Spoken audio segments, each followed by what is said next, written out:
cualquier otro que tenga visos fiscales. No.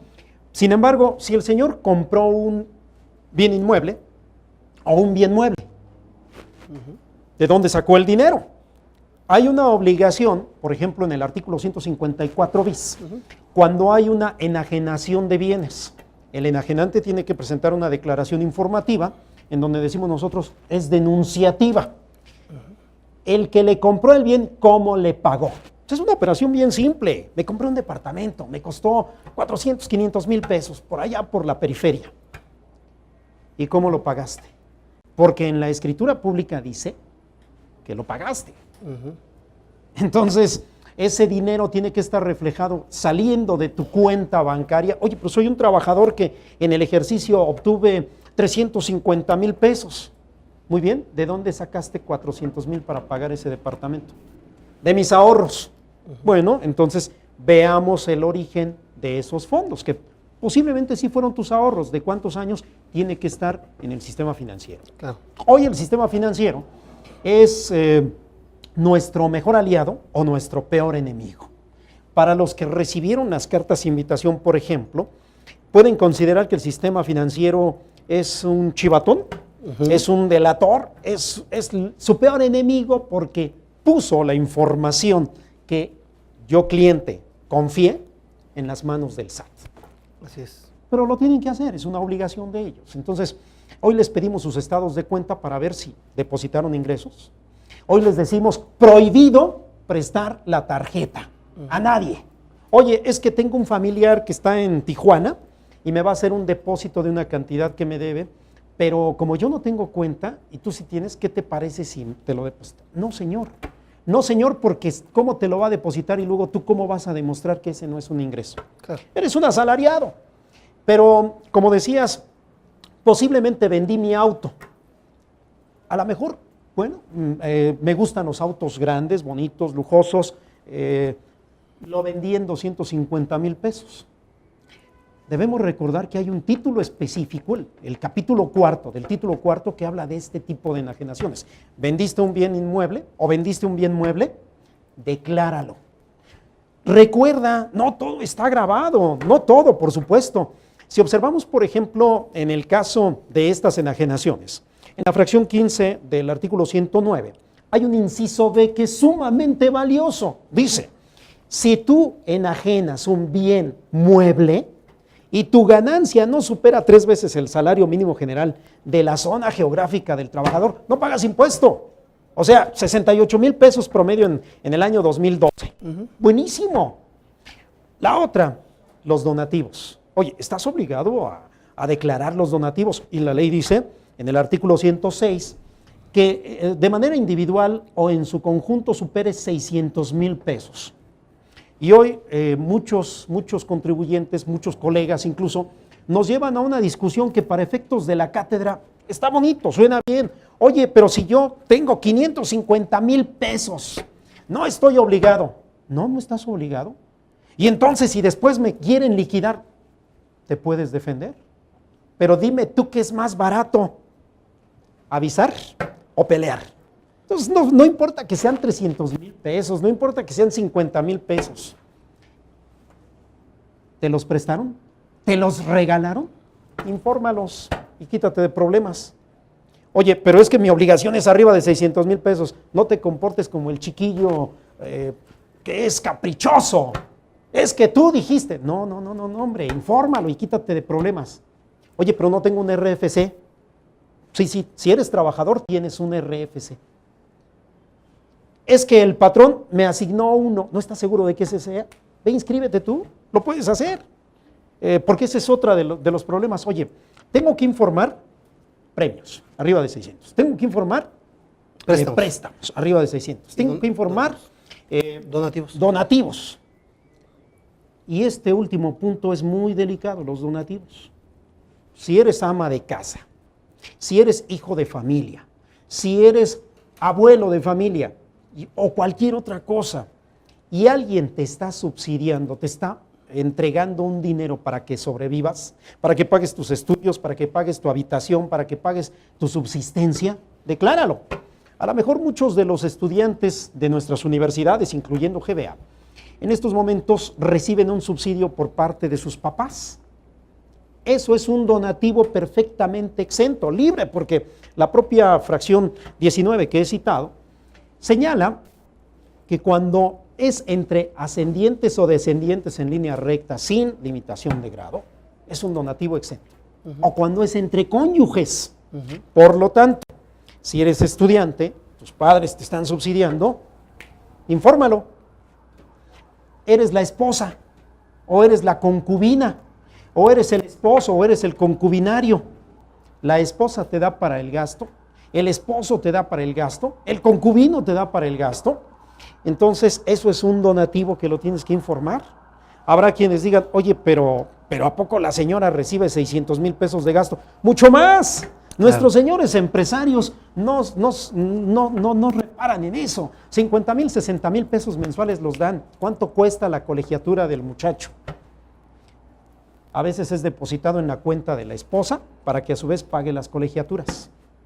Entonces, son conceptos que es importante informarlos, es importante preguntar sobre todo a nuestros clientes hoy en día si acaso tuvieron alguno de estos, o incluso los del 175, ¿verdad?, de la Ley del Impuesto sobre la Renta, que en el párrafo tercero habla de otros 3 conceptos. Dice, viáticos, también los tienes que informar.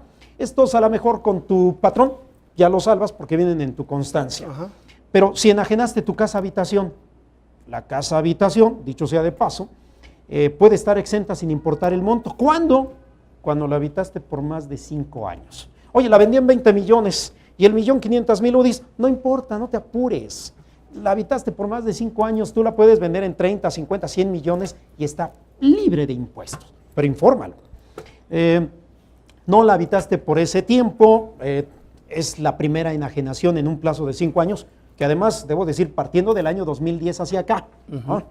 Entonces, está exenta la cantidad que cobraste por la enajenación de la casa habitación, infórmala, no pasa nada.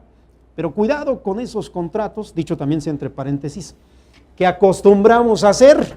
Hacemos un contrato privado, te vendo mi casa habitación y tú elévalo a escritura pública cuando se te dé la gana. Cuidado, en el pasado eso funcionaba. Hoy no.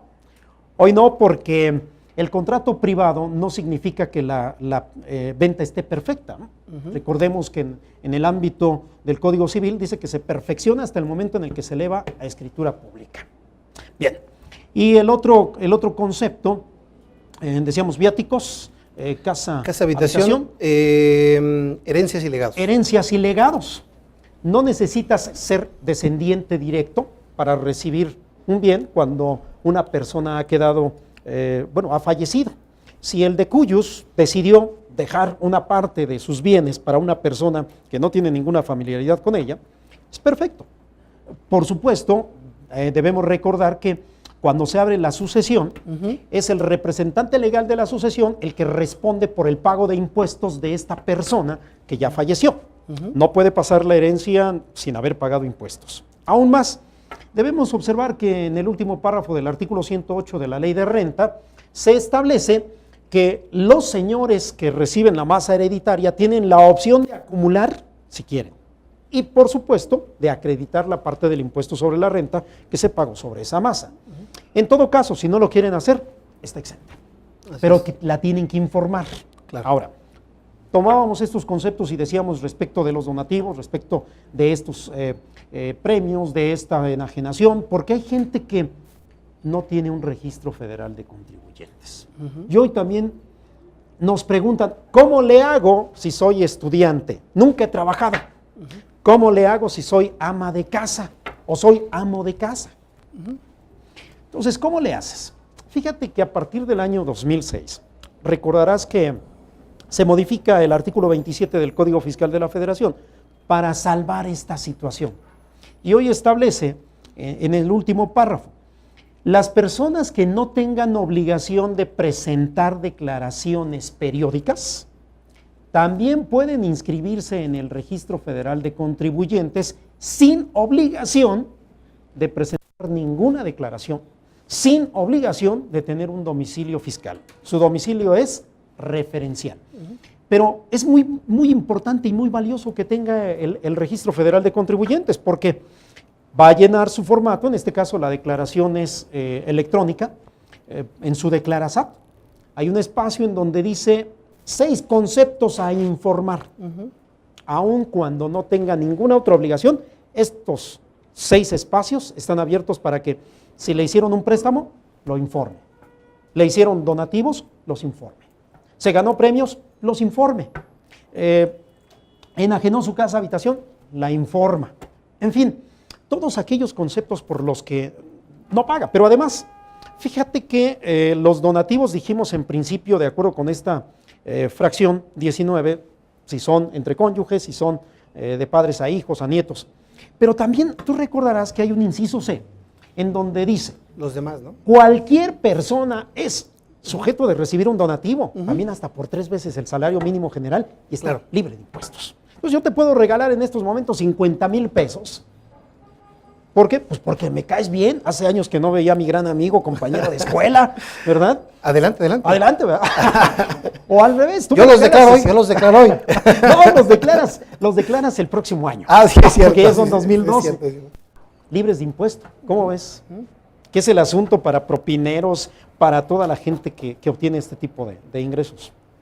Muchas gracias por el paréntesis, Jesús, porque pues mucha gente nos está escuchando hoy, está haciendo su declaración, a lo mejor todavía los agarras a tiempo de recapacitar un poquito en ese tema que acabas de comentar.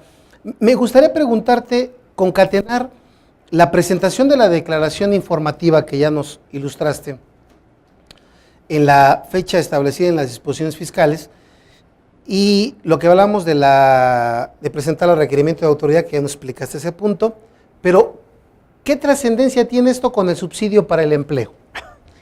Te agradezco mucho la pregunta porque también es un punto muy importante. Una condicionante de deducibilidad, precisamente en la fracción 5 que hemos citado, dice, y además, si el señor trabajador tiene derecho al subsidio del empleo, tienes que entregárselo. Por otra parte, recordemos que en el artículo 118 de la Ley del Impuesto sobre la Renta están las obligaciones del patrón.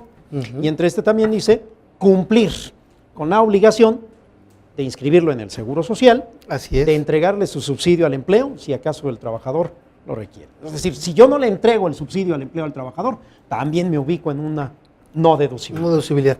Y aparte también, si ese subsidio, Jesús, también hay que entregamos al trabajador, pues es susceptible de acreditarse contra el impuesto sobre la renta y sus retenciones. Y también tiene requisitos el acreditamiento. Y encontramos ahí también algo relacionado otra vez con esa declaración informativa, ¿no? Necesitamos informar en la declaración, el anexo 1 de sueldos y salarios, cuánto es el subsidio para el empleo que traía al inicio del ejercicio. En este caso, si hablamos del año 2011, señalaríamos cuánto es lo que traía pendiente de acreditamiento.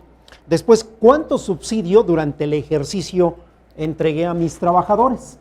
Cuánto también de ese subsidio me acredité contra impuesto sobre la renta propio o contra retenciones de terceros y, por supuesto, el saldo que tengo al cierre del ejercicio. Este es un dato importante porque debe coincidir con la declaración del año 2010. El saldo que señalé en el año 2010 como final es el inicial en este periodo. Muy bien. Toda la parte o un poco de la parte de lo que es el tratamiento que tienen estas retenciones, las repercusiones que tienen hacia el patrón, nos has hecho un análisis bastante interesante. ¿Habrá alguna repercusión para el trabajador de esas retenciones, Jesús? Sí, porque el trabajador es el sujeto directo de la contribución. Entonces, él tendría que pagar, nada más que debemos reconocer que detrás del ámbito técnico, yo digo siempre, y me permito decir, es una expresión particular, personal, y la quiero calificar de lúdica, siempre está el chisme político, siempre. Detrás del asunto técnico hay un chisme político. A los trabajadores no conozco hasta estos momentos uno al que hubieran sancionado, porque el trabajador es una parte muy sensible. Capaz que nos sancionan a los trabajadores y tenemos cerrada reforma. Pero sí existe, incluso en el año 2006, recordarás, se establecen sanciones. Cuando un trabajador presta servicios a 2 o más patrones, se establece en el artículo 117 que tienen la obligación de informar a su patrón, decirle, yo tengo 2 o más patrones, y elegir quién de ellos